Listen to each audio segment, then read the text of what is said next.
हमारी मांगे पूरी करो, हमारी मांगे पूरी करो। संविदा कर्मचारी एकता जिंदाबाद, संविदा कर्मचारी एकता जिंदाबाद, हमारी मांगे, हमारी मांगे। रात सुबह से लेकर रात भर दिन भर वो बैठे रहे हैं। अब मानसिक परेशान हो गए तो वो आत्मदाह का उनने वहाँ पर प्रयास किया तो वहाँ क्या करेंगे। हमारे घर में तो कोई कमाने वाला भी अकेले हम ही हैं। हमारी माँ बीमार रहती है, हम क्या करें। दवाई दारू सब कुछ हमको करना पड़ता है। एसएस एंटरप्राइजेज इतनी बड़ी चोर कंपनी है जिसका कोई जवाब नहीं है। नोटिस चस्पा कर दी गई कि कल से आप लोगों को नहीं आना है। उसका लखनऊ महानगर बस कंडक्टर जो यहाँ की व्यवस्था को देखते थे, यात्रियों की लेने की व्यवस्था करते, उनकी कुछ मांग है वो लेकर लगातार प्रदर्शन कर रहे हैं। उनसे मैं बात करता हूँ उनकी क्या समस्या है। वैसे आप लोग क्या समस्या लेकर प्रदर्शन कर रहे हैं? क्या समस्या लेकर प्रदर्शन कर रहे हैं? हमारी समस्या ये है सर कि हम लोगों का 2021 में संविदा के आधार पर लखनऊ सिटी ट्रांसपोर्ट सर्विस पे हम लोगों की भर्ती हुई थी। अब 5 साल हम लोग सेवा करने के बाद में अब हमसे कहा जा रहा है कि आप लोग एसएस एंटरप्राइजेज के थ्रू मतलब निजी हाथों पे जाइए, और हम लोग वहाँ पर नहीं जाना चाहते, इसलिए हमारा धरना था। संविदा में भर्ती किया गया और निजी कंपनी भेजा जा रहा है? जी सर। इसके लिए कोई सूचना दी गई थी आपको? इसके लिए कोई सूचना नहीं दी गई थी। अब इसमें 10 अप्रैल को मैसेज आया था कि हम ऐसा हाँ 10 मई को मैसेज आया था कि एसएस एंटरप्राइजर से आपके एमडी के आदेशानुसार आपका समायोजन एसएस एंटरप्राइजर में कर देंगे। आप अपने डॉक्यूमेंट्स कार्यालय में जमा करना सुनिश्चित करें। आपकी संविदा भर्ती किस प्रकार से हुई थी? संविदा पर भर्ती हमारी कंडक्टर के नोटिफिकेशन मतलब हिंदुस्तान पेपर में बाकायदा विज्ञप्ति निकली हुई थी। ऑनलाइन फार्म भरे हुए गए थे। 326 परिचालक की भर्तियां हुई थी मेरिट के आधार पर। बाकायदा नेट पे सब अपलोड है, मेरिट आज भी अपलोड है, उसकी भी कॉपी है हमारे पास में। बाकायदा हम लोग 4 बाग में हमारा वेरिफिकेशन हुआ। 10,000 रुपये की डीडी जमा हुई। डीडी जमा करने के बाद में हम लोगों को दुबग्गा डिपो में जा करके मतलब ज्वाइनिंग मिली, किसी को दुबग्गा में, किसी को गोमती नगर डिपो में। इसके बाद 5 साल करने के बाद में हम लोगों को कहा जा रहा है एसएस एंटरप्राइजेज में आपको डाल देंगे। और अब जिनने 2021 में जब मैं भर्ती हुई थी, पीके बोस साहब उस समय वो थे एमडी थे, और मंडलायुक्त श्रीमती रोशन जैकब जी थी, और कमिश्नर साहब मतलब जिसके यहाँ भी लोग हमारे साथी परिचालक गए थे, वो अधिकारी कह रहे थे कि वो आप लोगों की भर्ती गलती से हो गई थी और जिनने भर्ती की थी वो ख़त्म हो गए हैं। अरे जब हाँ तो आपकी संविदा भी ख़त्म। अरे वो मतलब वो ख़त्म हो गए हैं एमडी साहब, तो पर विभाग तो नहीं ख़त्म हुआ है। किसी की खत्म से भर्ती खत्म हो गई। इसी चक्कर में हम लोगों का मतलब बैठे हुए हैं धरना पे साहब। जो आपके कुछ साथी लोग मुख्यमंत्री वहाँ पे प्रदर्शन करने के, उनके साथ क्या कुछ जानकारी है? जानकारी वो कुछ नहीं, वो वीडियो देखा उनने, मतलब काफ़ी मतलब 4-5 दिन से बैठे हुए हैं धरना में। मानसिक रूप से परेशान हो रहे हैं, गर्मी में धूप में बैठे हुए, ना खाना खाया ना पीना गया। रात सुबह से लेकर रात भर दिन भर वो बैठे रहे हैं। अब मानसिक परेशान हो गए तो वो आत्मदाह का उनने वहाँ पर प्रयास किया, तो वहाँ पर पुलिस वालों ने मतलब जो पुलिस स्टाफ था उनने उनको मतलब वहाँ से हटाया, रोका उनसे, उनको मतलब आत्मदाह करने से।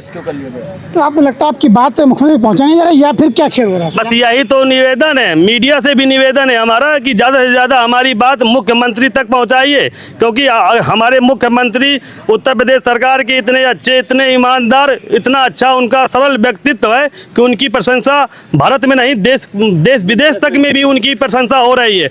पर ये अधिकारी वगैरह मुख्यमंत्री तक हमारी बात ही नहीं पहुँचने दे रहे हैं। अगर उनकी छवि को धूमिल कर रहे हैं। अगर हमारे मुख्यमंत्री साहब के पास में अगर ये संदेश हमारा पहुँच जाए ना, तो कुछ ना कुछ हमको विश्वास है कि वो हमें न्याय दे देंगे। कि परिचालन में कुछ बहने में उनसे बात करूंगा। मैडम आपको क्या लगता है, क्या है? सर हम संविदा पे ही आए हैं, संविदा पे ही करेंगे। हम लोग बहुत परेशान हैं। हमको 4-5 दिन हो गए दुबग्गा से पैदल यहाँ आते हैं, हालत पस्त हो गई है। क्या मुख्यमंत्री से क्या मांग है? हमारी माननीय मुख्यमंत्री से मांग है, हम संविदा पे आए थे, संविदा पे ही कार्य करेंगे। हम विभाग से कार्य करेंगे, हम कंपनी में नहीं करेंगे।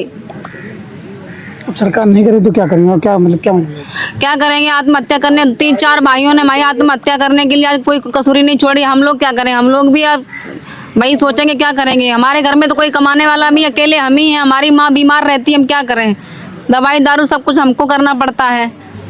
देखिए सब परिचालक बहुत ही परेशान हैं। उनसे कुछ बात करता हूँ। आपको क्या लगता है जिस कंपनी भेजा गया है वो कंपनी किसकी भी जानकारी है आपको? उसका उदाहरण हमारे पास है। एसएस इंटरप्राइजेज इतनी बड़ी चोर कंपनी है जिसका कोई जवाब नहीं है। मैं एसएस कंपनी से मैं पहले संविदा पे लिपिक पद पे भर्ती हुआ था अच्छा, SS दुबग्गा कंपनी में? डिपो में। अच्छा। एसएस से नहीं, तब कंपनी का नामो निशान नहीं था 2016 में। तब सैलरी हमको 5252 मिल रही थी। उसके बाद हम लोगों को आबद्ध एसएस इंटरप्राइजेज से कर दिया गया बगैर बताए। हम लोगों ने कोई उस पर आपत्ति नहीं जताई। उसके बाद हम लोगों को ये खामियाजा उसका भुगतना पड़ा कि 35 लोगों की छटनी लिस्ट जारी करके उनको बाहर कर दिया गया बिना कोई कारण बताओ नोटिस के, न कोई जानकारी के। नोटिस चस्पा कर दी गई कि कल से आप लोगों को नहीं आना है। उसके बाद हमारा आदेश हुआ माननीय गृह मंत्री जी के वहाँ से, परिवहन मंत्री जी ने साफ मना कर दिया कि हम इसमें कुछ नहीं कर सकते, आप जाइए, गाड़ियाँ नहीं, गाड़ियाँ का अभाव है। तब हम गाड़ी के अभाव को हटाया गया। गाड़ी के अभाव में हमको हटाया गया। और जबकि 2022-23 में लिपिकों की भर्ती 24,000 लगातार सरकार दावा करे बस की संख्या बढ़ाई जा रही है आपके। कहीं नहीं बढ़ाई जा रही। सीएनजी खत्म हो चुकी है महानगर से, टाटा वाली बसें भी 40 बची हैं। और जो भर्ती की गई उनकी लिपिक में 2023 में 22,000 24,000 वेतनमान उनको शुरुआत से दिया जा रहा है। और हम लोगों को लिपिक से एमटीएस कर दिया गया, 10,000 वेतन 11,000 वेतन मिल रहा है, उसकी भी छटनी के माध्यम से निकाल दिया गया। मेरा आदेश ये देखिए, मेरा आदेश किया गया है? मेरा आदेश हुआ, उसके बाद 15 दिन ड्यूटी करने के बाद मुझे बिना कोई कारण बताए फिर से 15 दिन ड्यूटी कराने के बाद मुझे निकाल दिया गया। कोई सुनने वाला नहीं है। ये आर.के. त्रिपाठी जी प्रबंध निदेशक महोदय जी थे, इन्होंने हमारा आदेश किया था। उसके बाद एसएसआई महोदय श्री अनिल तिवारी जी ने ये हमको टर्मिनल दिया था स्कूटर इंडिया। इस पे 15 दिन ड्यूटी करने के बाद ना हमको प्रेजेंटी दी, ना सैलरी दी, और उसके बाद हमको बाहर कर दिया। ये संविदा के बाद जो किया यही बाकी लोगों के साथ होने वाला है, क्योंकि एसएस कंपनी यही करती रही है और करती रहेगी। जो कंपनी कर्मचारी उस पे थे, संविदा में थे, उन्हें एसएस भेजा जा रहा है। एसएस कंपनी आखिर है किसकी? इसका मालिक कौन कौन संस्था करना? इसका मालिक जहाँ तक सुनने में आया है हमारे कि माननीय परिवहन मंत्री जी के भतीजे की ये कंपनी है। और इसको कोई एक आईएएस महिला है वो, और एक जेंट्स कोई हैं, उनकी जानकारी नहीं है। 3 लोग मिलके इस कंपनी को चला रहे हैं। आप लोग अब क्या कदम उठाएंगे? सर यही है कि हमारी मांग अगर योगी जी माननीय योगी जी सुन रहे हैं तो अच्छी बात है, नहीं तो ये लास्ट चारा यही बनता है कि कुछ अपन आत्मदाह की कोशिश करेंगे, फिर जाएंगे। अभी 4 गए, आगे 40 जाएंगे। 4 घंटे की संख्या लगातार बढ़ती रहेगी क्या भैया? क्या करेंगे? अब ऐसे बैठे रहेंगे। हमारी मांग अगर सुन ले तो ठीक है, नहीं तो ऐसे बैठे रहेंगे। क्या लगता है आपको? लगता है हमारी मांग उनको पूरी करनी पड़ेंगी। हम संविदा पे हैं, संविदा पे ही रहेंगे, चाहे हमारा ट्रांसफ़र दे दें पीएसआरटीसी में, चाहे हमें संविदा पे कर लिया जाए। कंपनी में नहीं जाएंगे। कंपनी में ना सेल, हाँ संविदा पे, कंपनी पे ना सैलरी है ना कुछ है।